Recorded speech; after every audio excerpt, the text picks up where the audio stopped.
Bismillahirrahmanirrahim. Alhamdulillah rabbil alamin wassallallahu wasallam ala sayyidina Inna asdaqal hadits kitabullah wa khairul hadi hadi Rasulillah sallallahu alaihi wasallam wa syarrul umuri muhdatsatuhah wa kullu muhdatsatin bid'ah wa kullu bid'atin dhalalah wa kullu dhalalatin fi nar. Alaikum warahmatullahi wabarakatuh. فإن يد الله مع الجماعة ومن شك في النار. بسند المتصل إلى الإمام العالم الرباني يحيى بن شرف النووي رحمه الله تعالى ونفعنا والمسلمين بالعلوم في الدارين آمين.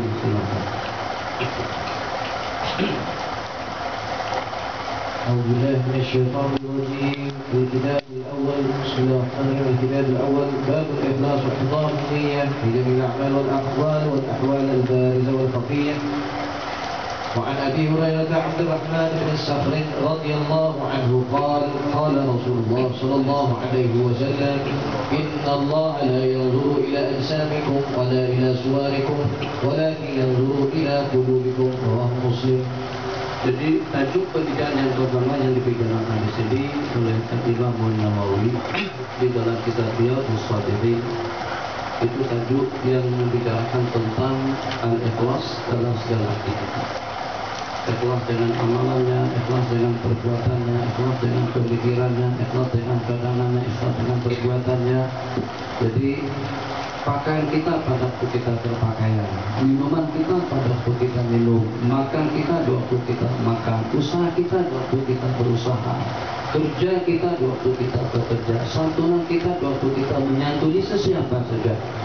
Jadi mundar nanti kita kesana dan kemari, kita dengan kereta, kita dengan motor, kita dengan peralatan yang seumpamanya.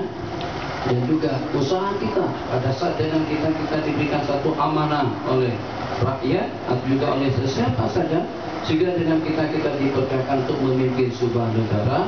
Jadi kita sebagai suami, kita sebagai istri, kita sebagai anak, kita sebagai bapak, kita sebagai petani, kita sebagai nelayan, kita sebagai pedagang, kita sebagai pegawai, kita sebagai apa saja, daripada segala aspek kegiatan, aktiviti, usaha, perbuatan yang kita lakukan dalam keseharian kita itu harus berlandasan atau harus didasari dengan al-ikhlas karena Allah Jalla wa'ala.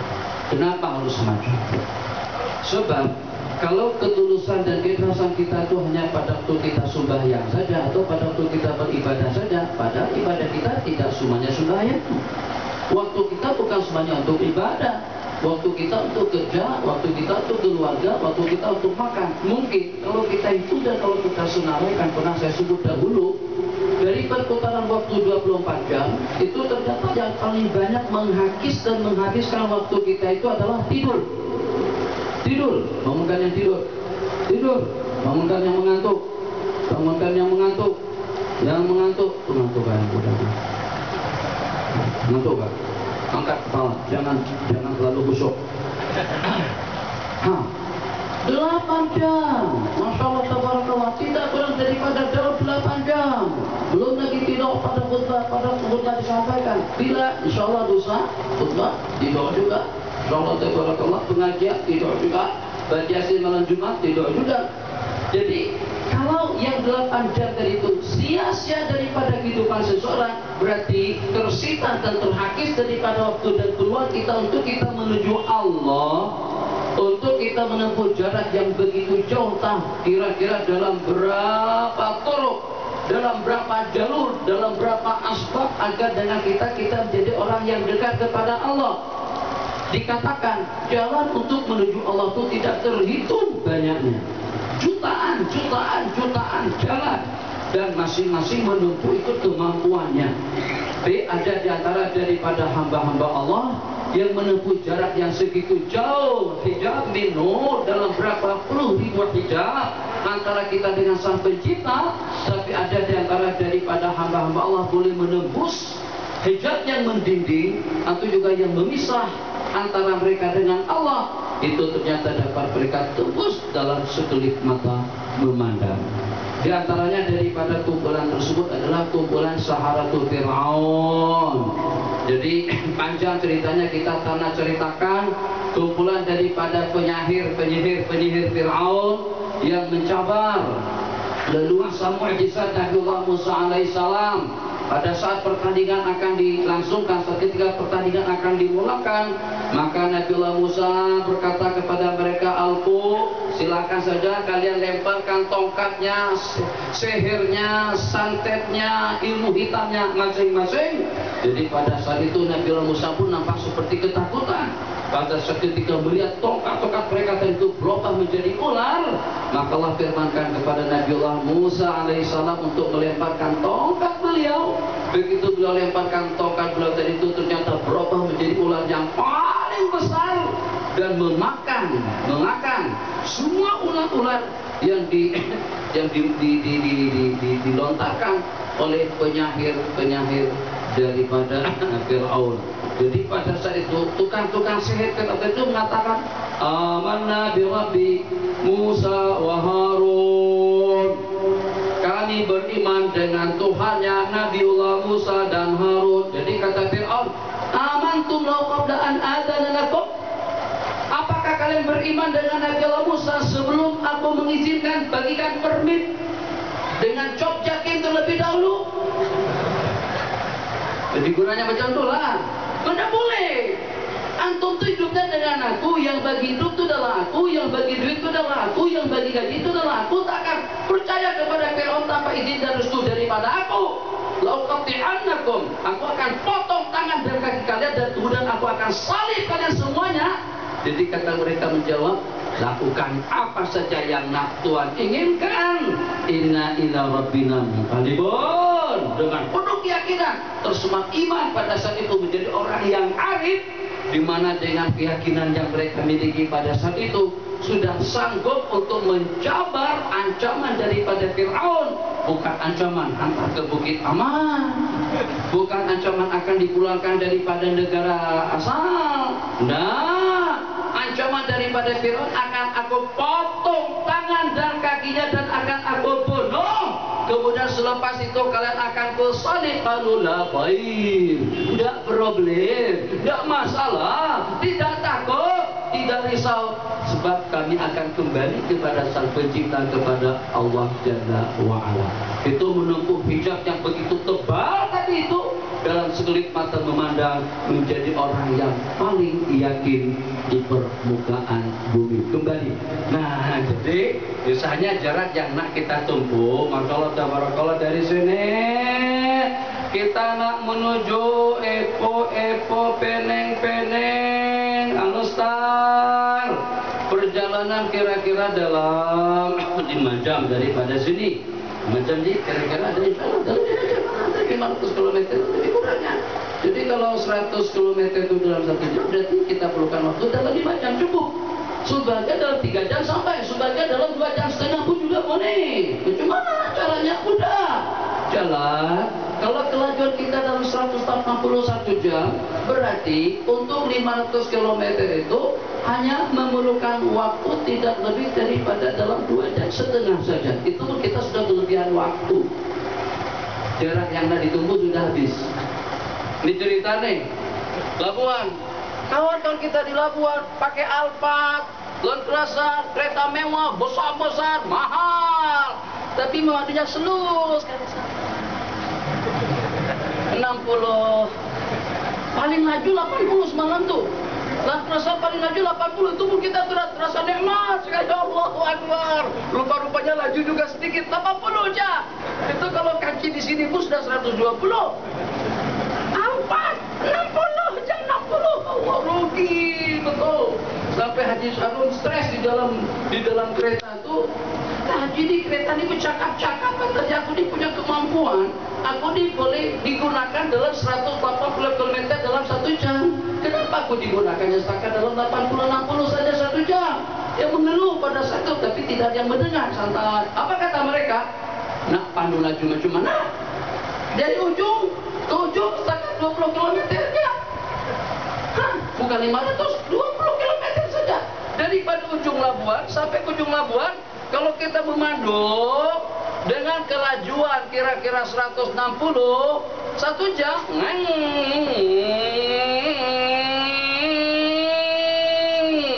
terpaksa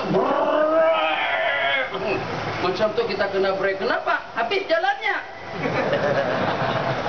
Tadi jalan lagi habis lah. Tapi ada gimana? 20 km aja baru tekan minyak.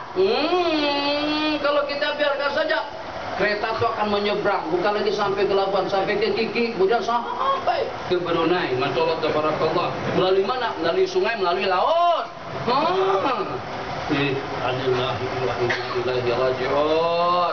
Kembali kepada cerita kita tadi itu. Nah, kalau 8 jam tidur, jarak yang kita tempuh, kalau kita berehat 2 jam saja, perjalanan dari sini menuju Kedah, kita pulang pada pukul 8.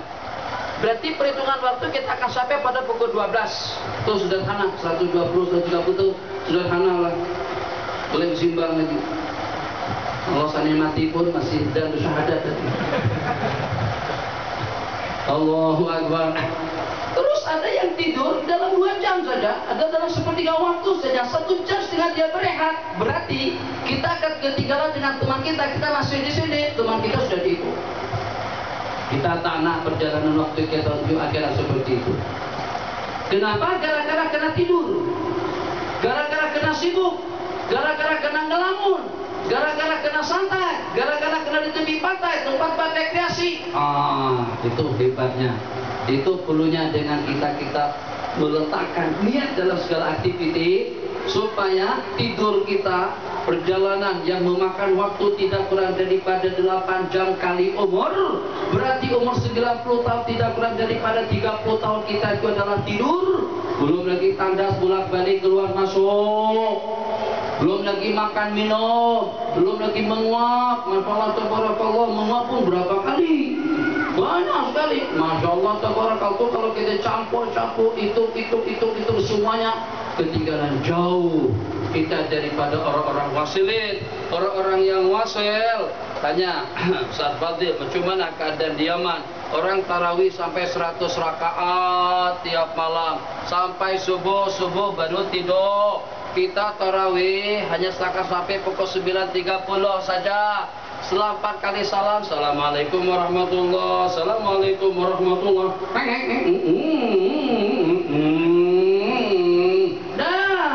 Tinggal tuan imam dengan baris pertama dengan yang kedua. Yang kedua itu mudah, karena tak ada kerjaan itu sebenarnya.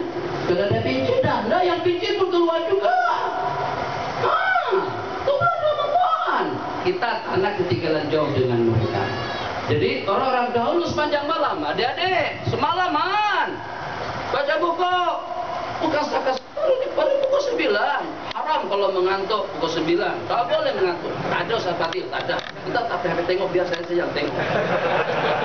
Sebab kalau Ustaz Fadil tengok nanti saya marah pula sama Ustaz Fadil. Biar saya yang tengok. Masya-Allah, tabarakallah. Dahulu lepas sembahyang, mengisya habis, balik rumah, ganti pakaian, mandi, ganti pakaian, jubah putih, pakaian sebelah putih, semuanya rapi, kemas cantik, elok, bagus. Allahu Akbar. Baca. Bismillahirrahmanirrahim. Alif Lam Mim. Habis Baqarah sudah 2 juz 8 muka surat, atau 2 juz 8, 2 juz 4 lembar. Sambung kembali dengan Al-Imran, sambung dengan Al-Anfal, sambung dengan surah-surah berikutnya. Rukuk bila? Rukuk di pertengahan. Subhanalladzi asra bi 'abdihi lailan minal masjidil haram ilal masjidil aqsa alladzi. Setelah 15 juz baru Allahu Akbar. Kalau kita setelah 15 juz Allahu Akbar. Maknanya daripada pukul 9 tadi itu sampai kira-kira dalam pukul 2-an baru rukuk. Kenapa? Karena mereka khatam Quran dalam 2 rakaat sembahyang saja. Itu bukan 1, 2, 3, 4 orang. Ini kita pada ketinggalan jauh. Mereka sembahyang, mereka berzikir. Ada orang yang bermimpi yang sampai dicium pipinya oleh Rasulullah SAW karena rasa tak tegama, rasa tak tega. Karena rasa tak tegama, kalau sampai mulutnya senantiasa bersalawat tiap hari 50.000 kali sallallahu alaihi Muhammad. Salawat kita dari sini, sejak saja. Jadi jangan mengantuk, hilangkan mengantuk. Apa obat mengantuk yang paling mujarab? Tidur. Jadi kalau mengantuk, naik asrama, tidur. Ngantuk akan hilang. Fatwa-fatwa yang sebelumnya itu semuanya salah. Yang memfatwakan letak bam di mata, yang meletakkan katakan minyak kapak, minyak angin, yang mengatakan tarik-tarik telinga macam tu, yang katakan jogging dulu, yang katakan suruh berwudu, yang katakan suruh berjalan, yang katakan suruh mandi, semuanya itu salah. Fatwa yang betul, tidur. Itu kalau tak hilang mengantuknya, memang terpaksa harus bergabung dengan kumpulan ahli kahfi yang tidurnya 300 10 hari, 310 tahun. Nah, apa yang saya simpulkan? Kita kan tidur, kita macam mana pun tidak, macam mana tak tidur. Tapi kita tanah orang beribadah, kita tidur. Orang dengan salawatnya sampai pukul 2, pukul 3 pagi, sampai dekat-dekat sahur baru berehat dalam setengah jam, 1 jam. Nanti bagi kembali siang hari dengan aktivitas sehari-hari. Kita tak nak tu abang yang tunggu sound system di situ. Tak nak kalau sampai waktu kita jadi tersia-sia. Kita lihatkan. Mudah-mudahan saya ejaz bagus, suara saya juga bagus, suara Ustaz Fatir juga bagus, geliat, mudah didengar oleh orang ramai. Siapa tahu ramai yang mendapatkan manfaat, ramai yang mendapatkan ilmu, ramai yang beramal dengan ilmu. Balik rumah kita dapat andil, dapat saham daripada kebaikan yang mereka lakukan. Itu niat. Apalagi niatnya kita niatkan, Masya Allah, Tabarakallah. Ini dalam rangka untuk memperdengarkan lantunan salawat dan salam. Ya Hanana, Ya Hanana, Ya Hanana, Ya Hanana. Dengar di pokok-pokok seronok sekali. Ini semuanya jadi saksi nanti kami. Nah, jangan tak bersalawat, jangan komat kami dengan penuh semangat. Kita kalau pada lantunan salawat ikut sekali. Kecuali kalau kita tak boleh, kalau tak boleh, tak boleh buat, kita boleh-bolehkan.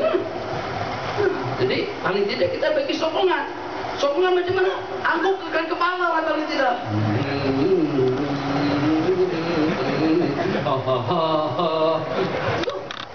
Habib Syekh dah bagi jalan keluar. Kalau tak pandai, betul kan? Coba. ظهرتنا المؤيد بظهور النبي أحمد يا هنانا بمحمد ذلك الفضل من الله Allah tangan deh. Oke? Sepakat kita insyaallah. Yang penting kalau baginda hadir pada malam hari, baginda seronok karena kita juga ikut bersalawat, karena kita juga ikut menyanjung dan memuji. Masya Allah, tabarakallah. Kembali pada pembicaraan kita, ikhlas dalam segala aktiviti.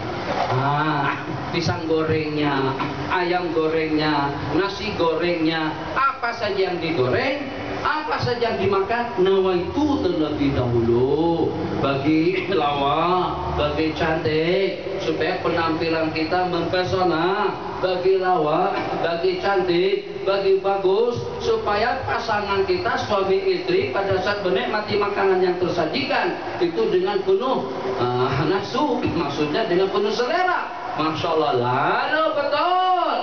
Padahal tak ada bedanya. Itu dengan keret dipotong-potong, dicincang-cincang macam tu, atau dibuat dalam bentuk bintang, kan tu kerja tu. Apa masalah kita laki-laki kalau kita tukang masak, ya, kupas, tak macam tu, mesti sini baru krek, nampak kelihatan seperti bintang. Nampak kita tuh bulan semuanya. Kita bulan, tak ada ada seninya. Tak apa, sebab kita punya pikiran akan masuk ke mulut juga. Nah, bagi cantik, oke, niatkan untuk apa? Innallaha jamil. Allah itu maha cantik, maha indah, maha hebat. Nah, juga dengan kita ingin memperlihatkan mazhar di antara daripada kecantikan dan keindahan Allah Jalla wa'ala. Dapat pahala daripada masakan, dapat pahala daripada pakaian, dapat pahala daripada minuman. Tulus ikhlas karena Allah, bukan untuk disanjung dan dipuji. Baca qasidahnya dengan najidnya dengan penuh khasyah, masalah dipahami makna. Nanti setelah hafal bang, dipahami lagi maknanya itu apa, supaya kita boleh memahayati pembicaraan yang kita bicarakan. Wa tilkal qubbatul qadra wa fiha nabiyyun nuruhu yajlul wa yahib. Jangan salah paham. Dan itulah dia dengan kubah hijau. Kubah hijau itu kubah Nabawi di Masjid Nabawi, bukan kubah apa, bukan. Biha nabiyun, di sana tibanya ada seorang nabi, cahaya nuru, ajaran beliau, sunnah beliau, Quran beliau, wahyu Allah, yajlu, melenyapkan segala kegelapan. Jangan sampai kita tidak dapatkan bahagian imbasan daripada wahyu yang diturunkan Allah kepada baginda. Jadi itu hikmatnya kenapa Imam Nawawi meletakkan kitabul ikhlas dalam amalan, perkataan, kegiatan, aktiviti, rencana, cadangan, kesimpulannya, semuanya. Kenapa kita guna motor? Pada di rumah kita ada 3 kereta. Kenapa kita guna kereta, motor kita tinggalkan? Ada nawa itu. Guna motor sebab waktu tinggal 15 menit untuk datang ke tempat Ustaz Fadil. Sampai sekarang mungkin kita masih belum boleh cam jalan-jalannya. Bukan kanan, masuk kiri, kanan lagi, kiri lagi, akhirnya sesat lagi kita datang kemari. Nah, jadi waktunya 15 menit saja supaya dan kita tidak masbuk, supaya dan kita salat berjamaah. Kenapa kanan kiri? Ikut aturan. Ada satu hikmah yang bagus kita kongsikan. Jadi kata kawan-kawan, kenapa kita ikut aturan manusia? Manusia saja tidak ikut aturan Allah. Akhirnya dia mandu ikut bahu jalan di pinggir tuh. Jangan kita disuruh ikut aturan. Itu aturan manusia yang buat. Aturan yang Allah buat pun orang tak ikut aturan. Nah, kalau macam itu tersalahkan kalau dengan kita mencari aturan.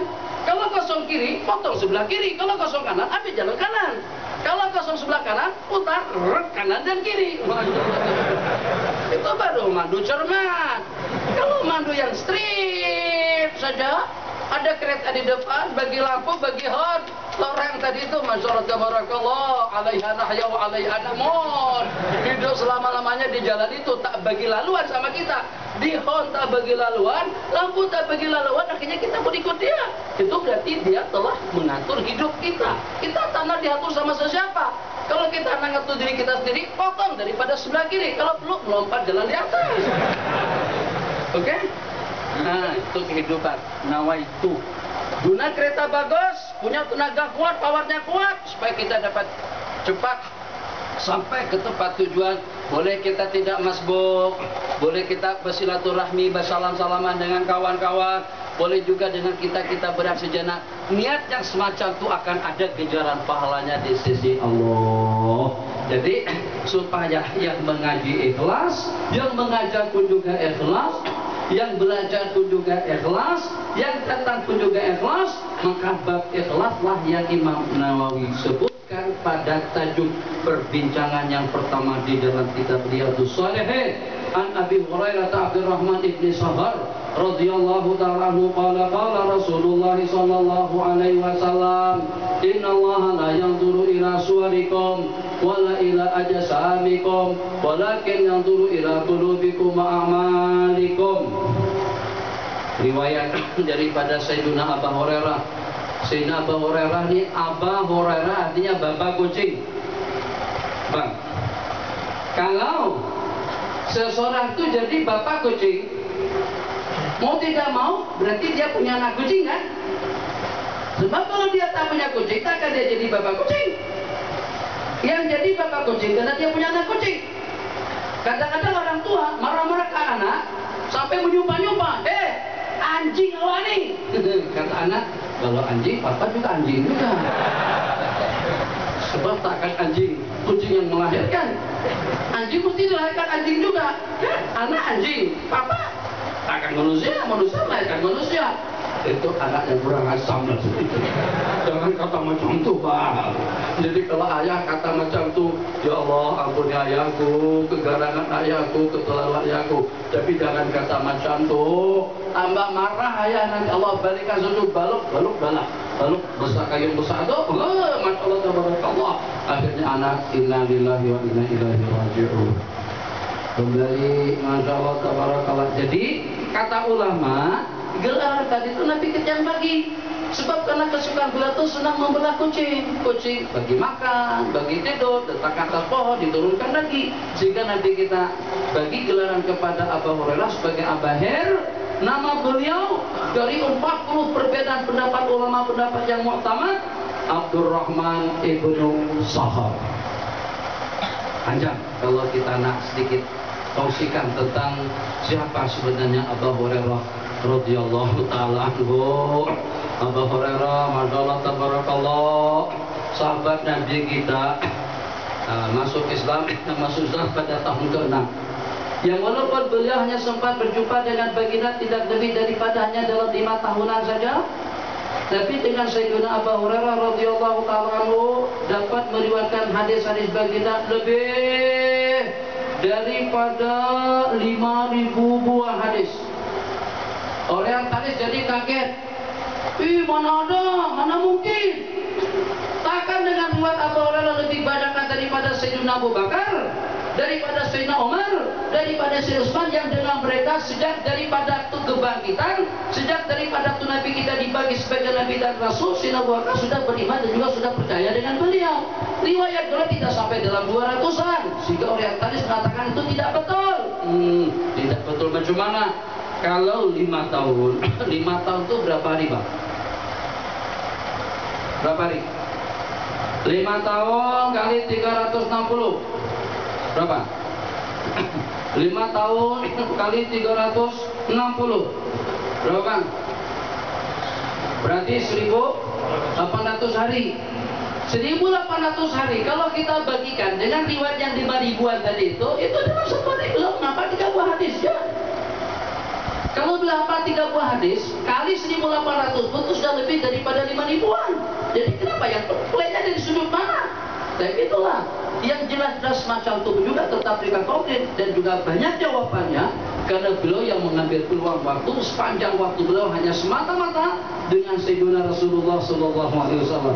Seperti ada satu santunan daripada Syekhuna Dr. Muhammad Sobran Effendi pada masa mengajar kita hadis.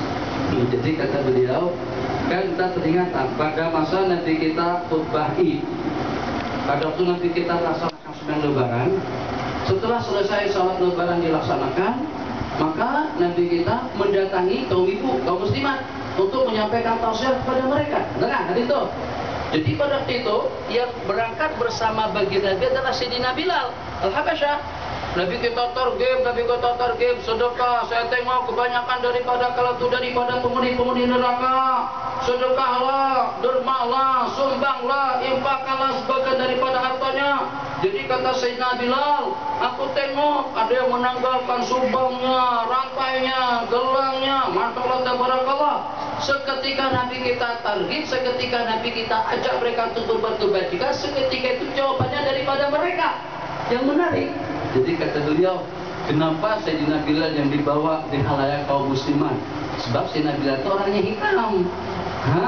Kalau misalnya nanti Abang Fadil ceramah bahwa pelajar yang paling tampan di hadapan kaum muslimat, jadi tumpuan itu tidak lagi kepada Ustaz Fadil. Tumpuan itu kepada pelajar yang tampan tadi itu. Ustaz Fadil sudah kawin, itu belum kawin lagi. Apalagi kalau dengan di kalangan remaja.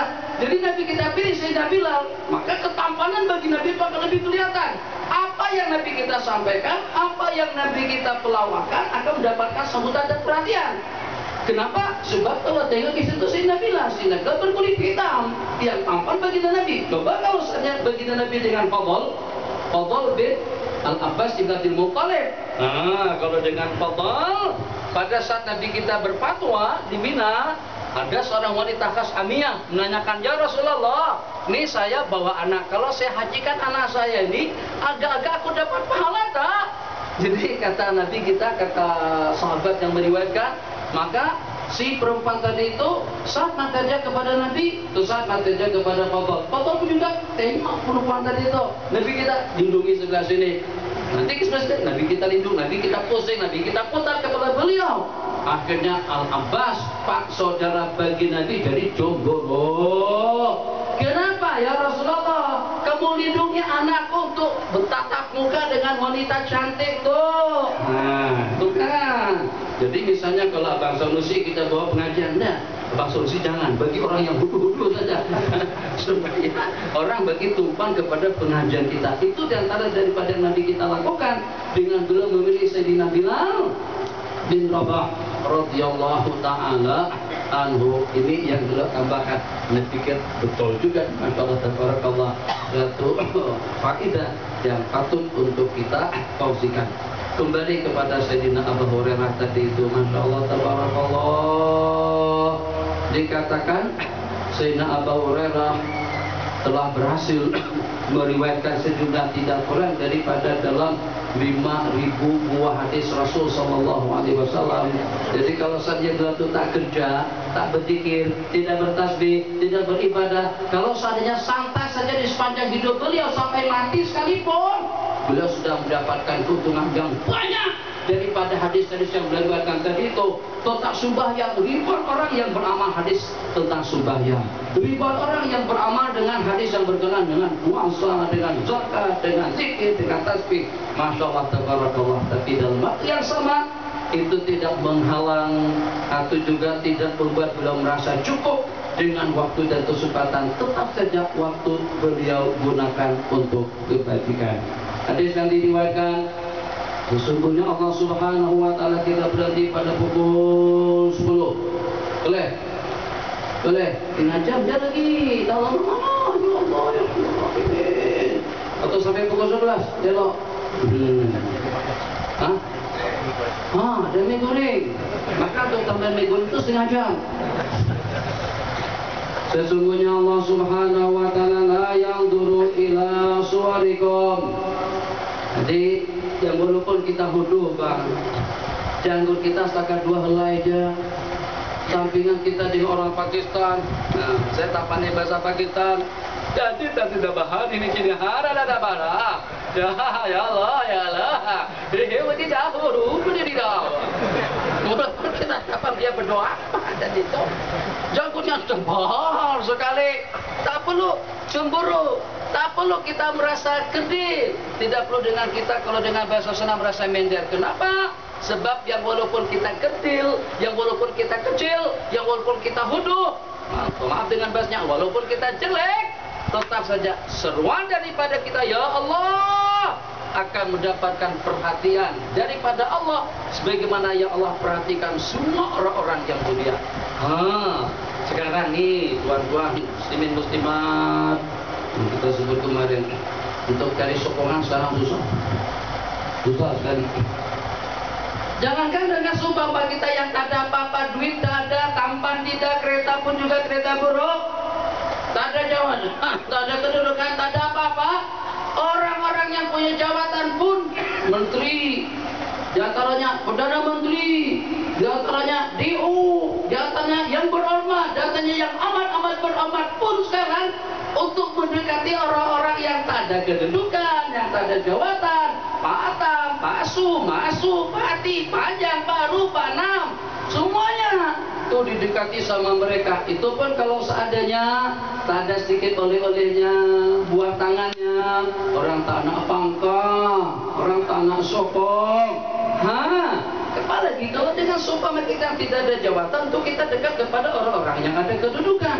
Yang ada kedudukan pun untuk dekat kepada rakyat, maka memerlukan, terpaksa harus kurang lebih, terpaksa harus pakai selendang, Ustaz Fadil pakai selendang.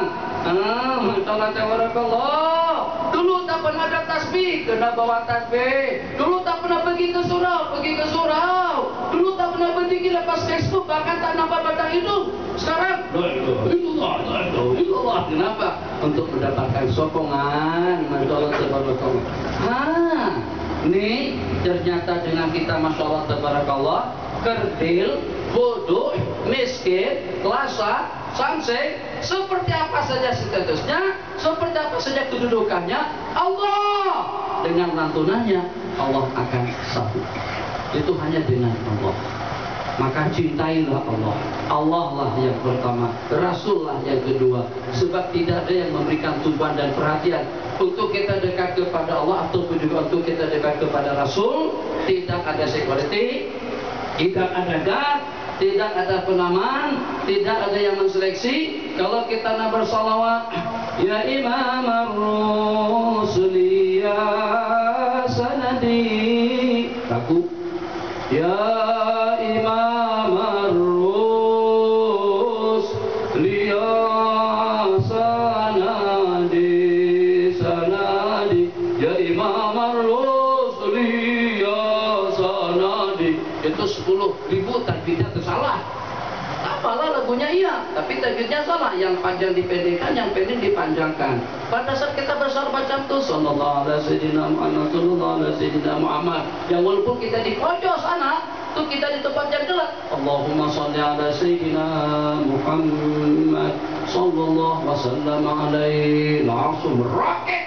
Salawat kita tadi itu dan langsung dibawa oleh malaikat, dimasukkan ke dalam Facebooknya, emailnya bagi dan Nabi, pulang daripada kampung baru. Sini kampung baru. Kebun baru. Oh, ada kebun yang baru, ada kebun baru. Kampung saja, kampung ada yang baru tuh kita dah tahu. Kota baru ada kota lama, ngaruh. Kota baru, kota lama, kota baru yang di Kelantan tuh.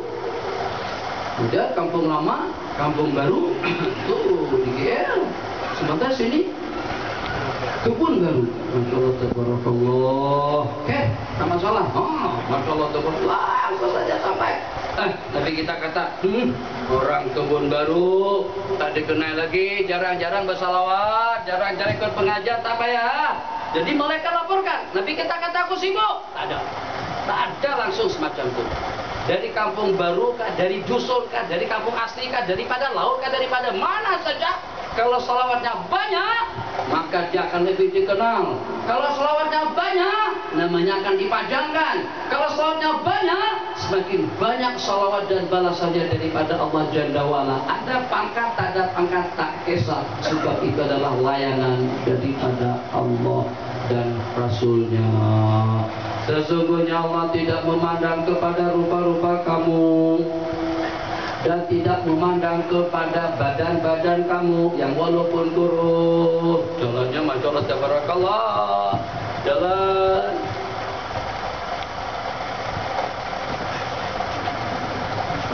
Itu kalau ditiup angin pun dah jatuh dah. Yang walaupun macam tu, langkah Tuan Haji tadi tu sama dengan langkah Hokoket kalau dia masuk Islam.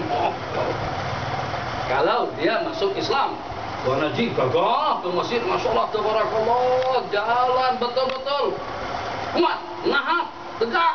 Yang walaupun jalannya kedil macam tu, tetap langkah yang selangkah tadi itu 10 kebaikan, 10 kejahatan yang terhapus, 10 darajat yang kita dapatkan di sisi Allah Jalla wa'ala. Kerana Allah tak tengok rupa, Allah tak tengok badan, Allah tak tengok pakaian, Allah tak tengok rumah, Allah tak tengok kereta. Mungkin saja orang yang punya kereta kancil yang harganya 800 Rm je. Ada kan? Anda yang sudah terbakar.